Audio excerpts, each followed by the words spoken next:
பார்த்துக் கொண்டிருப்பது 24 நியூஸ் தமிழ். கோவை நீலகிரி சுற்றுலா வாகன ஓட்டுநர்கள் இடையே தொடரும் மோதல்கள். நீலகிரி சுற்றுலா வாகன ஓட்டிகளை கோவை கார் ஓட்டுநர்கள் தாக்கும் வீடியோவால் சர்ச்சை. தங்களுக்கு பாதுகாப்பு வழங்க வேண்டும் என உள்ளூர் சுற்றுலா வாகன ஓட்டுநர்கள் மாவட்ட காவல் கண்காணிப்பாளரிடம் மனு அளித்தனர்.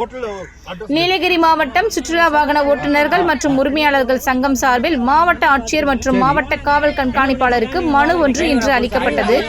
இந்த மனுவில் கோவையில் இயங்கி வரும் கால் டாக்ஸி நிறுவனங்களான கோ டாக்ஸி, ஓலா, ஊபர் கார்கள் மூலம் நீலகிரி மாவட்டத்திற்கு சுற்றுலா பயணிகளை அழைத்து வருவதால் உள்ளூர் வாகன ஓட்டுநர்களான தங்களுக்கு வாழ்வாதாரம் பாதிக்கப்படுவதாகவும், மேலும் கோவை கால் டாக்ஸி நிறுவனங்களுடன் பல கட்ட பேச்சுவார்த்தை நடத்தி புக்கிங் ஐடி இல்லாமல் வாகனங்களை ஓட்டக்கூடாது எனவும் முடிவு செய்யப்பட்டது.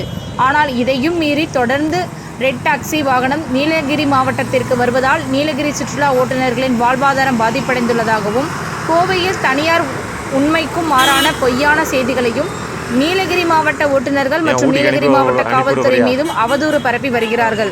மேலும் நீலகிரியில் இருந்து செல்லும் சுற்றுலா வாகனங்களில் இருந்து வலுக்கட்டாயமாக வாகனத்தில் இருந்து கீழே இறக்கி வேண்டுமெனே அடாவடி நடவடிக்கையில் ஈடுபட்டு வருவதாகவும், எனவே இதனால் தங்களுடைய வாழ்வாதாரம் மிகவும் பாதிப்படைந்துள்ளதாக கூறி மனு அளித்துள்ளனர்.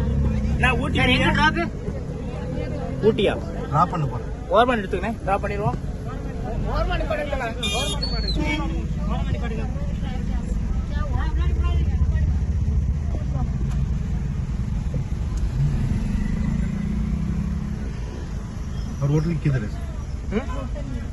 ये वाला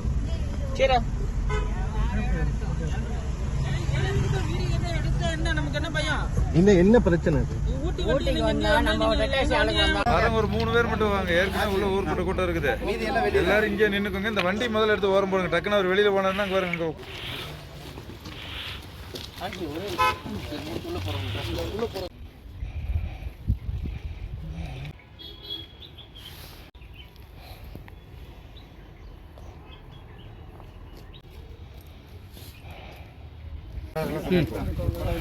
கூட மடிக்கணும்.